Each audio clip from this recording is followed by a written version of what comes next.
Hari itu, Minggu 3 April 2022, Najamuddin Sewang, pria berusia 34 tahun yang merupakan pegawai Dinas Perhubungan di Kota Makassar tersebut, baru saja merampungkan tugasnya mengatur lalu lintas di Bundaran Point of Indonesia atau CPI dan Rumah Sakit Siloam di Kota Makassar, Sulawesi Selatan. Hari itu bertepatan pula, bulan suci Ramadan juga baru memasuki hari pertamanya. Seperti layaknya menjelang Lebaran tiba, lalu lintas menjadi lebih ramai dan lebih padat. Sekitar pukul 10.00 waktu Indonesia Tengah, pegawai Dinas Perhubungan ini kemudian bersiap untuk pulang ke rumahnya yang beralamat di Residen Alauddin, Kelurahan Mangasa, Kecamatan Tamalate, Makassar. Tanpa disadari oleh Najamuddin, sebuah sepeda motor yang dikendarai oleh orang tak dikenal sejak tadi telah mengikutinya. Saat melintasi sebuah pertigaan di Jalan Danau Tanjung Bunga dan Jalan Manunggal 2, Kelurahan Macini, tepatnya ketika tiba di dekat Masjid Cheng Ho, pengendara motor misterius itu melepaskan tembakan ke arah Najamuddin yang membuatnya terjatuh dari sepeda motornya seketika. Sementara motor dengan penembak misterius itu kabur entah kemana. Najamuddin sempat dilarikan ke Rumah Sakit Siloam pada pukul 11.00, tapi ia kemudian dinyatakan tak dapat tertolong beberapa saat setelah perawatan. Warga di sekitar tempat kejadian awalnya menduga Najamuddin jatuh karena kecelakaan tunggal. Namun, belakangan keluarga menaruh curiga bahwa Najamuddin meninggal secara tidak wajar. Kecurigaan tersebut bermula ketika keluarga membuka jaket dan seragam dinas yang membalut tubuh Najamuddin sesaat sebelum dimandikan. Saat itu, ditemukan adanya lubang sejajar pada kedua baju tersebut dan juga terdapat darah yang diyakini pihak keluarga merupakan bekas luka tembakan. Atas temuan itu, rekan kerja Najamuddin mengecek rekaman CCTV di sekitar lokasi kejadian. Di dalam rekaman itu, tampak dua mobil terlebih dahulu melewati di ujung jalan pertigaan. Satu mobil berwarna hitam berjalan lurus, sedangkan mobil yang berwarna merah belok ke kiri. Najamuddin yang mengendarai sepeda motor terlihat di belakangnya, disusul oleh dua sepeda motor yang melaju dengan kencang. Tak lama kemudian, terlihat sepeda motor yang dikendarai Najamuddin menjadi oleng dan dirinya terjatuh. Setelahnya, tampak warga sekitar kemudian mengerumuni tubuh Najamuddin. Sebelumnya, para warga di sekitar lokasi memang mengakui mendengar suara letusan bersamaan dengan jatuhnya Najamuddin. Namun, mereka awalnya mengira suara itu berasal dari knalpot sepeda motor milik ojek online yang kebetulan juga sedang melintas di lokasi saat itu. Nah, setelah berhasil mengumpulkan bukti rekaman CCTV, serta meyakini apa yang dialami Najamuddin bukanlah kecelakaan biasa. Akhirnya, keluarga melaporkan kejadian tersebut ke Polrestabes Makassar, serta meminta supaya dilakukan pengusutan lebih lanjut. Pihak kepolisian yang menerima laporan tersebut langsung bergerak cepat dengan menyelidiki dan mengotopsi jenazah Najamuddin. Dan terbukti, hasil otopsi yang dilakukan oleh tim forensik dan kedokteran Polda Sulawesi Selatan selama 2 jam menemukan adanya proyektil peluru yang bersarang di bawah ketiak kiri Najamuddin. Berikutnya, polisi mengumpulkan keterangan dari 25 orang saksi, baik saksi di lokasi kejadian, rekan kerja, maupun pihak keluarga setelah diduga kuat Najamuddin sengaja dihabisi oleh seseorang dengan cara didor. Kecurigaan tersebut bermula setelah petugas penyidik meminta keterangan dari seorang wanita bernama Rahmawati Prilly, berusia 34 tahun, yang juga merupakan Kepala Seksi Transportasi Publik Dishub Kota Makassar, yang diduga sempat berkomunikasi dengan Najamuddin sesaat sebelum peristiwa itu terjadi. Juga atas keterangan dari kakak perempuan Najamuddin, yakni Juni Sewa, yang kemudian keterangan tersebut memberikan petunjuk pada polisi untuk menentukan siapa kira-kira pelakunya. Hasilnya, setelah memintai keterangan dari beberapa orang saksi, kecurigaan polisi akhirnya mengarah pada 5 orang yang diduga terlibat dalam pembunuhan tersebut. Kelima orang tersangka tersebut langsung ditangkap pada 16 April 2022 lalu. Di antaranya, Muhammad Iqbal Asnan, pria berusia 44 tahun alias MIA, yang ketika itu menjabat sebagai Kepala Satuan Polisi Pamong Praja atau Kasatpol PP Kota Makassar. Dialah yang diduga menjadi dalang dalam pembunuhan tersebut. Lantas, apa yang melatar belakangi adanya peristiwa pembunuhan tersebut? Begini kisah selengkapnya. Muhammad Iqbal Asnan, pria berusia 44 tahun ini yang ketika itu menjabat sebagai Kasatpol PP di Kota Makassar, sebenarnya sudah memiliki istri. Istrinya bernama Eka Yanti Prativi yang merupakan seorang lurah di salah satu wilayah di Kota Makassar. Begitu juga dengan Najamuddin Sewang yang merupakan pegawai Dinas Perhubungan juga sudah memiliki istri. Sedangkan Rahmawati Prilly, wanita yang diduga berhubungan dengan adanya peristiwa tersebut, berstatus janda dengan satu anak yang merupakan mantan istri polisi. Polisi menduga peristiwa yang dialami Najamuddin Sewang berkaitan dengan cinta segitiga yang melibatkan Iqbal Asnan, Najamuddin, dan Rahmawati Prilly.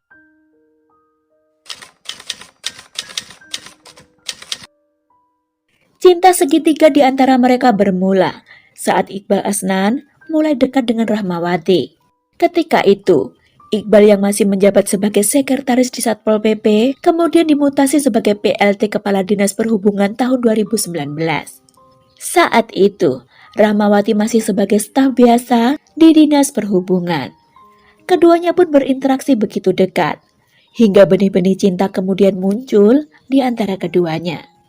Hubungan tersebut masih terus berlangsung ketika Iqbal dimutasi kembali ke Satpol PP dan menjadi Kasatpol PP Makassar. Bahkan Iqbal Asnan yang telah beristri itu pun diam-diam menikah siri dengan Rahmawati Prilly. Iqbal kabarnya juga memberikan berbagai fasilitas kepada Rahmawati. Salah satunya yaitu dengan memberikan 1 unit mobil untuk menunjang aktivitas Rahmawati sehari-hari. Tak hanya itu, ia juga memberikan rumah dan jatah uang bulanan pada Rahmawati. Kisah asmara itu awalnya berlangsung sembunyi-sembunyi sampai mereka menikah siri, tapi kemudian umum diketahui oleh orang lain. Apalagi Iqbal Asnan selalu menyuruh orang-orangnya di Dinas Perhubungan dan Satpol PP untuk mengawasi gerak-gerik Rahmawati. Kepada setiap orang yang ditugasi untuk memata-matai Rahmawati itu, Iqbal selalu menegaskan bahwa perempuan tersebut adalah istrinya. Dan yang menjadi salah satu orang yang ditugasi menjadi mata-mata itu adalah Najamuddin Sewang sendiri. Najamuddin bahkan sempat menjadi sopir mobil yang digunakan oleh Rahmawati. Dari sinilah diduga mulai timbulnya rasa suka antara Najamuddin dengan Rahmawati. Kedekatan antara Rahmawati dengan Najamuddin itu awalnya tidak diketahui oleh Iqbal Asnan. Hubungan tersebut baru diketahui ketika Iqbal mengajak Asri yang merupakan asistennya bersama Karto untuk mendatangi tempat tinggal Rahmawati di perumahan Grand Aeropala, Kecamatan Manggala, Kota Makassar, dengan maksud untuk menyemprotkan desinfektan. Nah, setibanya di rumah Rahmawati itulah Iqbal Asnan mendapati Najamuddin Sewang sedang berada di dalam rumah. Dari situlah api cemburu Iqbal Asnan terhadap Najamuddin Sewang mulai membara. Iqbal Asnan yang tak terima kemudian mulai berencana menghabisi Najamuddin Sewang, orang yang ditugasinya untuk mengawasi istri sirinya. Iqbal yang merasa kesal sekaligus cemburu, kemudian menghubungi Juni Sewang, kakak perempuan dari Najamuddin, via telepon. "Kalau bukan adikmu, sudah saya habisi dia," ucap Iqbal Asnan pada Juni. Namun ternyata nih, ancaman itu bukanlah sekedar isapan jempol belaka, guys. Iqbal Asnan ternyata mencoba ingin bermain halus untuk menyingkirkan Najamuddin.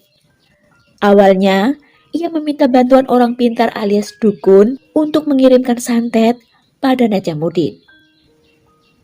Dalam prakteknya, Iqbal menyuruh Asri, ajudannya, untuk datang ke rumah Najamuddin di perumahan Alauddin Residen, Jalan Sultan Alauddin di Kota Makassar. Ia menyuruh Asri untuk melemparkan telur dan air yang diperolehnya dari dukun. Tetapi setelah ditunggu punya tunggu nih guys, rupanya santet itu tidak membuahkan hasil karena Najamuddin masih tampak sehat, segar bugar. Hal ini tentu semakin membuat Iqbal Asnan semakin murka. Hingga pada akhir tahun 2021, Iqbal Asnan kembali merencanakan sesuatu yang lebih berani. Ia mencari seseorang yang bisa membantunya untuk menjadi eksekutor dalam rencana penyingkiran terhadap Najamuddin Sewang. Sulaiman, yang merupakan anggota Brimopolda Sulsel yang mendapat informasi tersebut, kemudian menghubungi Asri selaku ajudan dari Iqbal Asnan.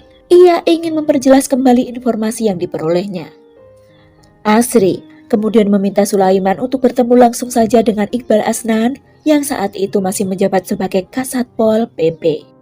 Di pertemuan itu, Iqbal Asnan menceritakan masalahnya kepada Sulaiman.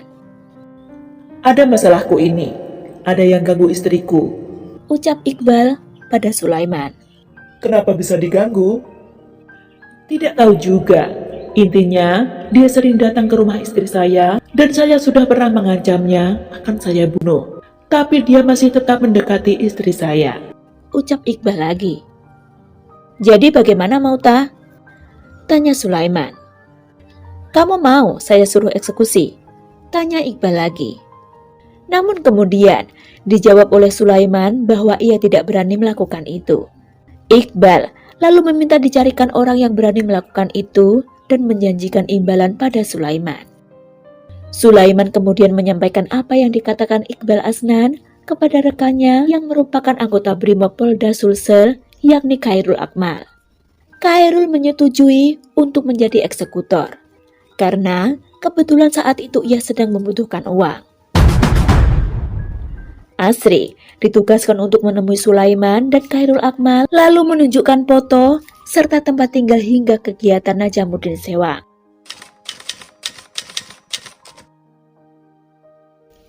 Namun, sebelum rencana dilakukan, Sulaiman sempat menemui Iqbal Asnan di kantornya di Balai Kota Makassar dan sepakat akan ada uang jasa sebesar 200 juta rupiah jika tugas telah beres. Sulaiman setuju, kemudian menyampaikan pada Khairul Akmal, sepakat, uang itu nantinya akan dibagi dua, Sulaiman 100 juta rupiah dan Khairul 100 juta rupiah. Tiba di saat hari itu pada Minggu 3 April 2022, Khairul Akmal menuju ke arah rumah Najamuddin di Jalan Sultan Alauddin pada pukul 7.30 waktu setempat. Khairul kemudian membuntuti Najamuddin dari belakang yang menuju arah Danau Tanjung Bunga. Najamuddin sempat singgah di Indomaret Danau Tanjung Bunga dengan teman-teman kerja dinas perhubungan. Sementara Khairul menunggu di sebuah ruko samping jalan sambil memantau. Pada sekitar pukul 9, Najamuddin tampak mulai meninggalkan Indomaret Danau Tanjung Bunga. Khairul pun kembali membuntuti hingga melintas di pertigaan Jalan Manunggal dekat Masjid Cheng Ho sekitar pukul 10 waktu setempat. Khairul mendekati motor Najamuddin dan pada saat kira-kira telah berjarak 2 meter dari motor itu, Khairul dengan cepat kemudian mengeluarkan senpi yang disimpan di bagian depan celananya menggunakan tangan kiri, kemudian mengarahkan pada punggung kanan Najamuddin Sewang yang seketika membuat motornya oleng dan jatuh. Setelah itu, Khairul Akmal melajukan motornya dengan kecepatan sangat tinggi meninggalkan lokasi. Kepada Sulaiman, Iqbal Asnan memberikan uang ucapan terima kasih sebesar 85 juta rupiah setelah mendapatkan kabar bahwa tugas telah berhasil. Uang tersebut disebut bukan upah, namun hanya ucapan terima kasih karena Sulaiman telah berhasil mencarikan orang untuk menyingkirkan Najamuddin. Begitulah kronologi peristiwa yang sebenarnya dari keterangan para terdakwa di persidangan yang digelar pada tanggal 31 Agustus 2022. Iqbal Asnan dan keempat komplotannya berhasil ditangkap di hari yang sama, yakni 16 April 2022. 4 tersangka lainnya yaitu Sahabudin alias SH, merupakan tenaga kontrak di Dishub Kota Makassar. Asri alias AS merupakan tenaga kontrak di Satpol PP Kota Makassar yang merupakan kaki tangan Iqbal Asnan. Sulaiman alias SL merupakan oknum anggota Brimob Polda Sulawesi Selatan, dan Khairul Akmal alias CA selaku eksekutor juga merupakan oknum anggota Brimob Polda Sulawesi Selatan. Polisi menjerat mereka atas pelanggaran pasal 5 angka 1 dan 2 jungto pasal 340 KUHP dan pasal 336 KUHP dengan ancaman hukmat atau penjara seumur hidup atau hukuman penjara paling lama 20 tahun. Pada persidangan pertamanya yang digelar pada 31 Agustus, tampak Iqbal Asnan menggunakan kursi roda karena dalam kondisi tidak sehat. Dalam persidangan itulah para terdakwa dan jaksa menerangkan kronologi peristiwa yang sebenarnya. Usai mendengarkan keterangan dari para terdakwa, sidang putusan pembacaan vonis hukuman terhadap para terdakwa ini rencananya akan digelar pada awal Desember 2022. Namun, persidangan ditunda karena Iqbal Asnan, si dalang dalam kasus pembunuhan ini, dikabarkan sedang sakit. Dan pada tanggal 18 Desember 2022, Iqbal Asnan justru dinyatakan meninggal di Rumah Sakit Bayangkara Makassar karena penyakitnya. Nah, boloku, setelah mendengarkan kisah ini, semoga bisa kita jadikan pembelajaran dalam hidup kita ya. Perbanyak bersyukur dan selalu berhati-hati serta mawas diri. Terima kasih yang sudah nyimak. Jaga diri kalian. See you.